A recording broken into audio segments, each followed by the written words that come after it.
Direk, okay na? Go na, Direk. Okay? Okay, go.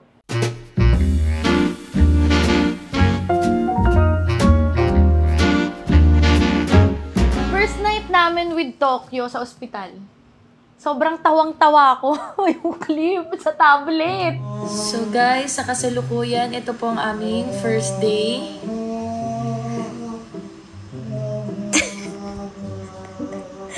Sorry. Malakas iyak ni Tokyo. Sorry. Unang gabi yun eh. Unang gabi na may parang pusang umiiyak kasi ang tining ng boses ni Tokyo. So nagigising talaga siya. Ngayon, hindi na siya nagigising kahit umiiyak. Umiinat na lang. Umiinat na lang siya. Pero nung unang gabi, pangalawang gabi, gumigising talaga siya. Uy, meron pa yung kwento mong tumakbo siya. Kumuha siya ng Oo, kasi mayroong iyak si Tokyo na... Dito na yun sa bahay. Nasa bahay na nakauwi na kami. Mayroong iyak si Tokyo na... Parang pusa, tumitili.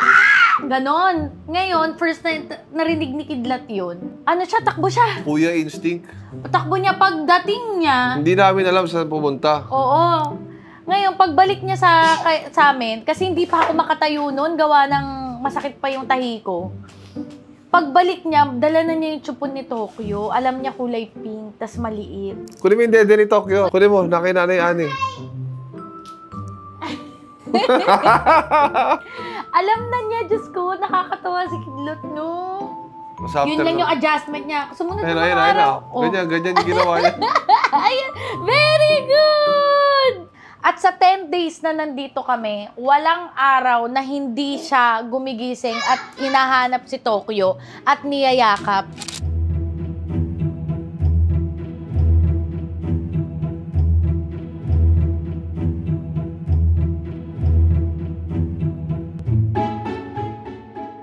So, sa 10 days na yon, paggising pa lang na mata niya, where is Tokyo? Can I hug Tokyo? Kiss Tokyo? Mukhang bibig niya, no? Where is Tokyo? Where is baby sister?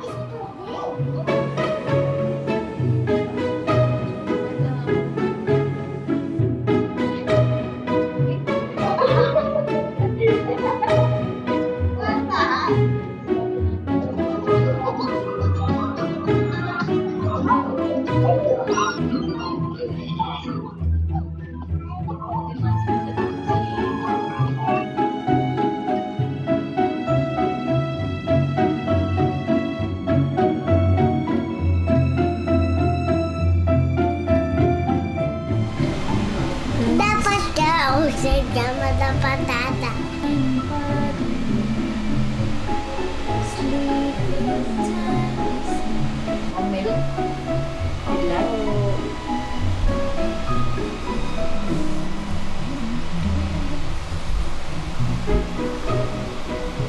At dahil umiyak siya isang beses na hindi ko pinayagan, pinakarga natin. May video tayo noon. Pinabuhat namin sa kanya kasi ayaw niya tumigil, tapos parang malungkot siya. Okay.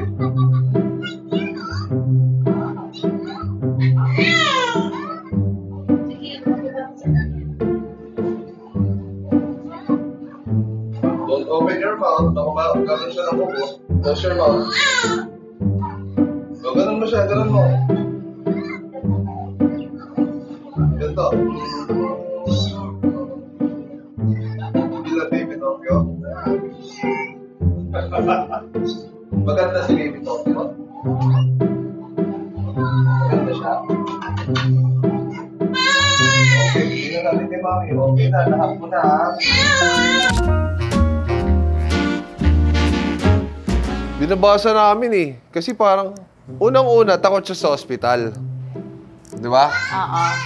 Thank you. Pero yung takot niya sa ospital, pagpasok pa lang ng hospital, nakita niya pa lang sa labas yung ospital, umiiyak na siya. And marami naman times na bumabalik tayo, hindi naman siya umiiyak pag nakikita niya yung ospital, di ba? So nung pumasok na kami, dinala namin siya sa loob. Siguro nagulat muna siya. Ba't nandito lahat ng tao? Yun yung una sigurong gumulat sa kanya. Halo-halo eh. Parang nagulat siya sa dami ng tao at the same time, di ko alam. Feeling ko, matanda na yung anak mo. Kasi ano siya, first time ko siya nakita na nawala siya sa... Alam mo yung parang na blanco siya. Hindi namin siya, sa totoo lang, pinag-usapan namin. Kumakaway siya. Feeling kasi namin, naiiyak lang siya dahil madaming tao. Hindi talaga siya tears. Siyempre, may isip mo ba na ano agad yun? 2 years old, may tears of joy agad. At saka alam mo, mas naging aware nga kami ni Kong ngayon na paano hatiin yung atensyon eh, no? Kasi parang mas natakot kami na baka isipin niya. Kasi marami ako nakita na baka sa selos yun or ano. So dahil doon, mas marami pa kaming time ngayon kay Kidlat. Talagang, di ba? Parang ayaw namin may ma-feel siyang kahit anong lungkot. Walang ganon. Ang nangyayari ngayon ay hati kami ni Kong sa atensyon. So pag ako na habang nagpapadede, sila Kong ang Ako ang kabanding niya. kabanding. So mas malala ang banding nila ngayon sa takot namin na meron siyang pagsiselos na maramdaman. Basta parang mas naging close sila ngayon.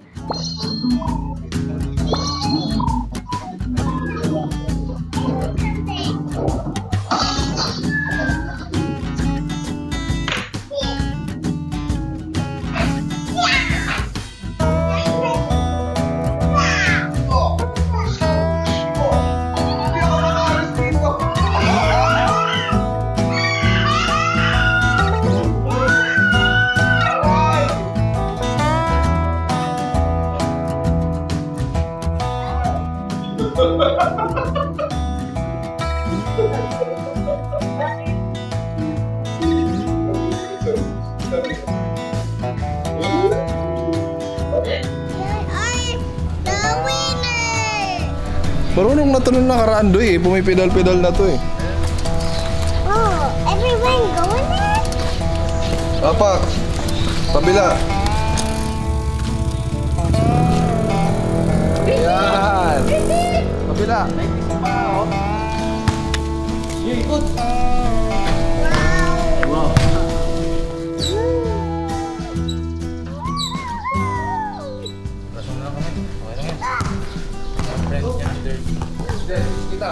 Touch mo. Nagka-close yan. Uwi ka na? Ano ba talaga na feel mo nung nakita mo si Baby Tokyo? Are you happy? Are you sad? Happy. Happy. Happy. Happy.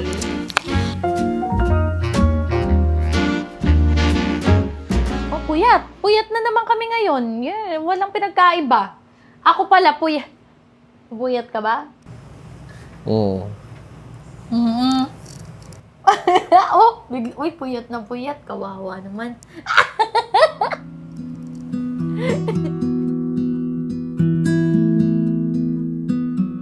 Alam nyo, bukod sa mismong pagpanganak, ang isa sa kailangan ninyong pagandaan yung pag-breastfeed. Kasi dadating ka talaga sa unang linggo na duguan siya, pero kailangan mo pa rin siyang kailangan pa rin siyang ipadede. Sobrang sakit nun. So, tapos kailangan nyo pag-isipan kung ano ba? 'Di ba? Kailangan nyo talaga ng Kailangan nyo number 1, makakontakt kayo ng lactation officer na tinatawag. yan. Ngayon, pag meron kang lactation officer, alam noon kung paano palalabasin yung gatas kasi meron silang massage na gagawin sa'yo para lumabas yung gatas sa boobs. At saka, kada ospital may lactation nurse. Yan. So, pwede kayong magtanong sa kanila. Hindi lang yun, tuturuan ka pa nila paano magpadede, tamang iba-ibang position. Yo. Ano yung mga position? Meron Switzerland position eh. Ano yun?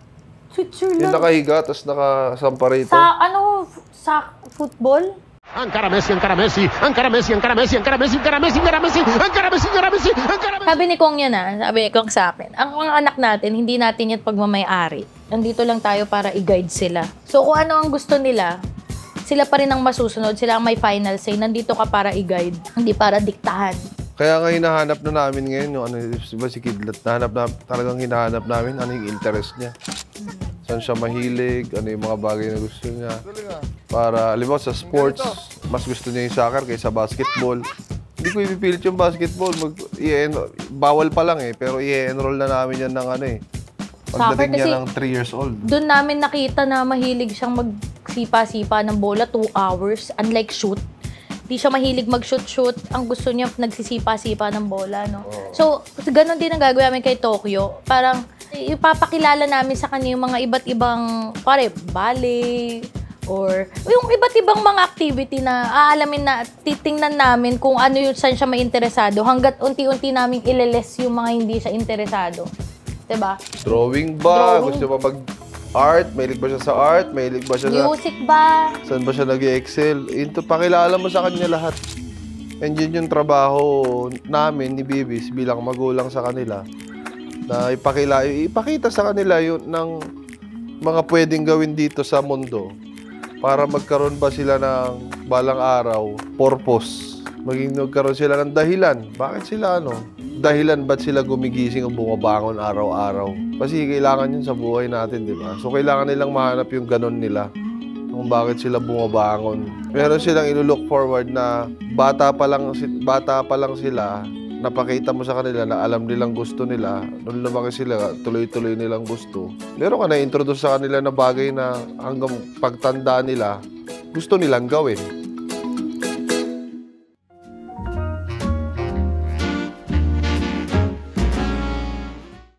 Ako parang kota na ako. Nandun na ako sa parang okay na ako. Yan na naman siya kayo patalo. Kakasabi mo nung kapag hirap na hirap ako ng opera, kakasabi mo sa akin na okay na yan. After 3 years. Ngayon naman, naka-recover na ako, nakita mo na ako naka-makeup. Hindi, sabay na lang ulit kay Pat. Kaya, kung ano family planning nung kabila, tanong mo na lang. Makisabay na lang tayo. Huwag tayo magpatalo. Boss Keng, sa inyo nakasalalay. Pag nakabuo kayo, bubuo rin kami. Ay, hindi Normal yan CS ka eh. Hindi ka pwedeng sumabay sa mga yan. O, hindi kayong dalawa mag-usap. Alam mo, ako sobrang happy ko na sobrang happy ko ngayon na nakikita ko sila na dalawa na sila. Kasi si Kidlat, lagi siyang naghahanap ng kalaro. Come! Come? Come here. Where are you, Biela? Where are you? Where are you? Where are you, Biela? Punta tayo kila Biela, punta tayo kila Mabi. As in, araw-araw iniiyak niya yan na punta tayo kay San, punta tayo sa ganyan. Di ba may video ko lang nga sila nag-iiyakan silang dalawa. Hinahanap niya pa rin. Siyempre, mga pinsan niya, mga mahal niya yan eh. Pero sa ngayon, hindi na kagaya nung dati. Ngayon, paggising niya pa lang, hanapin niya si Tokyo. Alam mo yun, parang nagkaroon, good mood na siya. Unlike dati, talagang hanap, gusto niya agad lumabas para may kalaro. Ngayon, kahit di niya pa nakakalaro si Tokyo, alam ko na-appreciate na niya na may kasama na siya na bata dito. Tapos naghihintay lang siya na para siya naghihintay na mahinog. Oo, na para makalaro na. Sinisilip niya araw-araw. Pwede na makalaro to. Ayun, salit mo siya. Pika-pika siya dito.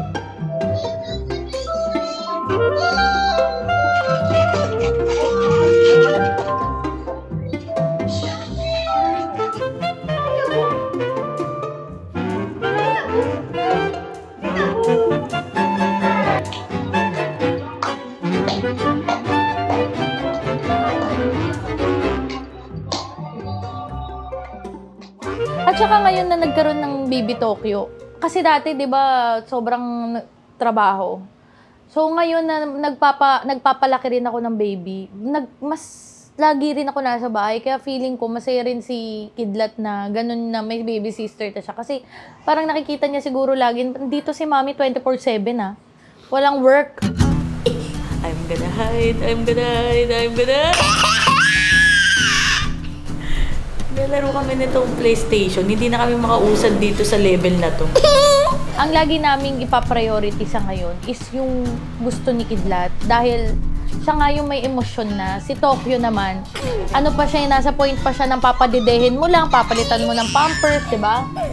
Wala pa siyang kahit anong, alam mo, wala pa siyang pagtatampo. Hindi niya pa alam yun. So, pag kailangan ng attention ni Kidlat, sa aming dalawa, binibigay namin yun sa kanya. And minsan, kasama ko si Tokyo na buhat ko, tapos kahit nasa kwarto kami, kung gusto niya samahan ko siya sa sala, magkakasama kami sa sala. Ang dami naming bonding ngayon dahil doon, no? So, yun ang usapan namin. Kung hindi ko kayang mabigay kay Kidlat kasi nagpapadede ako minsan kasi nakahiga ako nagpapadede, si Kong ang nandyan. Sobrang saya, no? Perfect.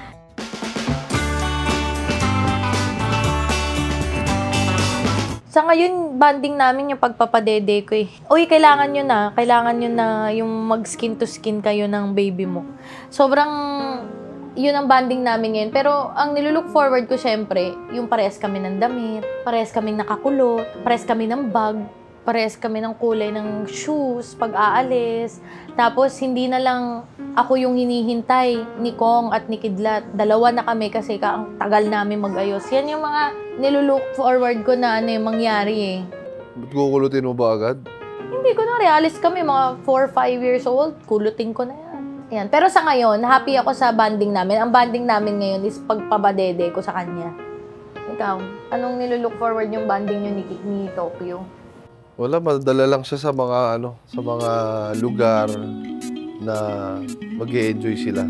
Yung makita mo sila nag-e-enjoy sila sa mga lugar. Kahit dito lang, sa mall, gano'n. Makita mo sa mga time zone. Oo. Makita mo yung enjoy nila doon. Kasi hindi pa si Kidlat dinala ko. Nakita ko yung niya eh. Yung saya niya sa ganyang lugar eh. Yung mga maliliit na moments na yun. Yun yung yun na yung... Makita mo sila nagtatakbuhan dito sa bahay. Yun na yung nilook forward mo eh. Pero sa ngayon, kung ano man tong meron ngayon, okay to, masaya. Stay with me. Saan namin unang gustong dalhin si Tokyo na bansa? Saan pa ba? E di syempre sa India.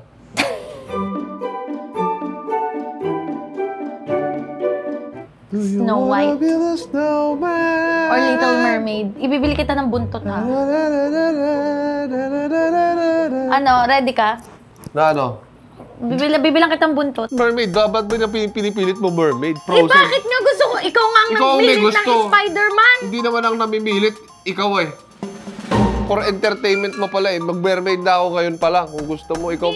Hindi ikaw hindi si Tokyo may gusto, ikaw. Elsa ang Ay, gusto niyan. Ikaw ang nagpakita kay Kidlat ng Spider-Man. Ako nagpakilala. Oh. Eh di yung ipapakilala ko, Kasi Little Mermaid. nilalaro niya si Spider-Man. Hoy, hindi no. Hindi, dinosaur pa siya noon. Tapos pinakita mo si Spider-Man. Naging Spider-Man. Oh. Wala ka na lang choice. Pakita mo na lang yung pusod mo.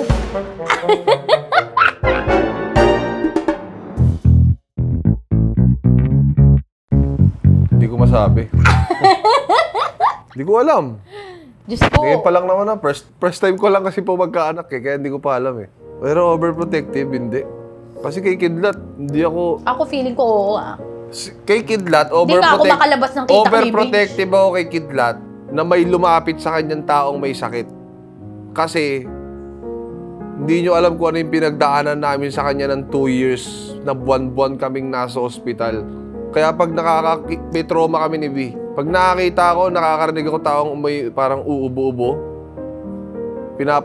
lumalayo kami agad. Kaya nagtataka siguro sila, nagko-comment sila, bakit nakamas lagi yung mga tao sa inyo? Ultimo ako. Makikita nyo ako, minsan nakamas ako. Ako naman kasi, alam ko sa sarili ko kung may sakit ako sa hindi. Kasi hindi rin naman ako lumalabas ng bahay. Hindi, wala naman kasi yung kagaya mo na may ubo ka na 18 years, diba? Nagdemo na kayo ubo rito. Pero naiiyak ako kinagat tissue, nak. I mean, siya kasi, yun nga, meron na siyang ubo na, nandyan na. Ako, wala akong ganun. Kaya alam ko pag meron ako. Hindi nakakahawa yung ubo mo na yan. O, di dapat nagkaubo na to. Ako yung pagiging masayahin ko, kasi kitang-kita ko kay Kidlat yun eh. Yun din ang nirequest ko noon eh, na sana makuha ni Kidlat yung pagiging masayahin ko. Nakuha niya. So ito si Tokyo, sana ganun din. Makuha niya rin yung pagiging masayahin ko. Ang bilis ko kayang sumaya. Siguro yung, Siguro yung pagiging matalino mo, kasi sa'yo na lang ikuha yung pagiging matalino.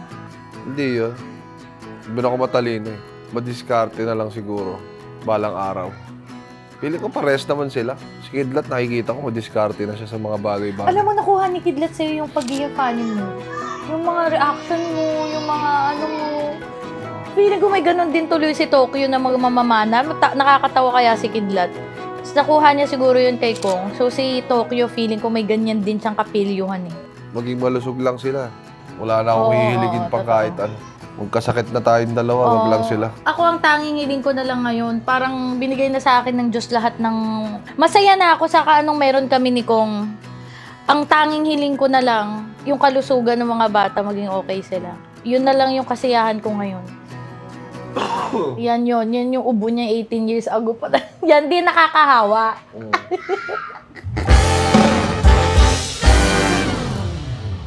Ito, picture ni Kidlat nung bagong panganak. Yan lagi niya sinasabi sa lahat ng Ito, bisita. picture ni Tokyo nung bagong panganak. Sinong kamukha pag ganyan ang mukha? Ako ang kamukha. Ako? Ako ang kamukha eh. Ang magsasabi na lang niyan yung mga bumisita. Very excited. Little Tokyo. Wala mo tayo, sino kamukha? Si Vivis. Pili ko si Bibis. Ay, pwede na ba? Sino ang kamukha? 1, 2, 3. Sino ang kamukha? Ilong ni Bibis. Sino kamukha niya? Oh my God, hindi ko makita pa. Sino yan? Parang Chinita! Chinita! I love it! May naman yung kilay mo. Ay, kamukha nila Bibis. Si Bibis ang kamukha. Samsam! Sino ang kamukha? Ang ganda, pero usok. Uy, ang cute naman. Hala, kamukha ni Ate B. Kamukha ni Ate B. Uy, Bibis, kamukha mo talaga. Oy, Bibis to. Ikaw talaga Bibis ang yun. sing. Oh, kinita. Uy, ang puti ata nito. Ay, iba yung ilong eh. Hindi, iba yan. Parehas lang yan, oh. Iba lang angle, oh. Oh. Oh. Di, pero nung unang tingin, Bibis eh. Yung mata mo lang nakuha eh. Pero bungangamot ako. Ay, ito, may sisend ako sa'yo, Pat, ha? Tingnan. Ano nga yung magpaawat eh? Babae naman yan, ako na. May gustong patunayan yung ama. May una ako sinend sa'yo. Oh, tingnan mo yung sinend ko. Oh, sige, lahat yan. Ay, ito pangalawa. Ayaw niya nga, gusto niya Ito pangatlo. Ito pang-apat. Lahat yung huling tatlo, si Tokyo yan. Iba talaga. Hindi, ang gustong sabihin ni Coco, ang kahawig niya. Nalalawa niya nakita niya. Ay, ang baby namin. Ay, sus! Ganda, no? Hello, Tokyo! Uy, talaga ng babaeng babae. Tulo? Ang ganda. Siyempre, ako. Mataas ang balay mo. Kanino ba na? Kumukha mo. Ang ilong, kanino? Bibis. Ilong kay Bibis din. Ang sarap-sarap ng mo. Mata ni Boss. Diba? Dede mo yan. Wala ka bang sakit? Wala akong Oy, sakit. tuwa. May baby nga siya. Baby ko to eh. Yun lang, talo ka sa ilong. Naka-pink pa, uy. Ilong ni Bibis. Naka-pink. Di nakikita din kita. Si Bibis, parang nasa mata ko talaga, Bibis talaga. Nakikita kita. Hindi ko na rin anak na si Kuya. Wow, ang puti. Maputi ba siya? Oh, suko naman. Walang maputi sa atin. Kasi titignan ko eh. Hello. Ito yung tsura na Kidlat. Mong baby. Ito si Tokyo. Kamukha ko ba? Sarap naman ba? Meron siya dito. May nose bridge siya oh. Tapos na Kidlat. Congrats, anak.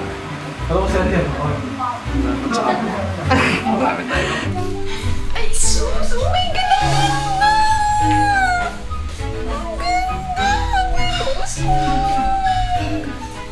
Girl, mukha siyang laruan. I swear, ang ganda po yung usong.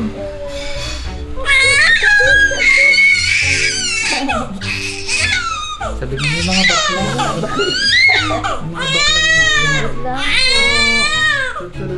Tuturuan na ako maging maarte ng mga bakla. Hindi ka gusto mo dumedi Abot sa na kanilat. Si Bibis nga! Ba't mo? Oh, ayan oh. Sing, mata mo lang. Mata mo lang. Ay! Mata mo lang. Labi rin ni Bibi. Sino to? Pag tinignan niyo si Tokyo, may iba siyang mukha. Hindi niyo kaya nga pag tingin niyo, hindi niyo agad nakita yung mukha ni Kidlat. Kasi may iba siyang mukha. Ay, Bibis nga eh. Bibis nga, naku. Kasi kayo, hindi kasi dumidilat.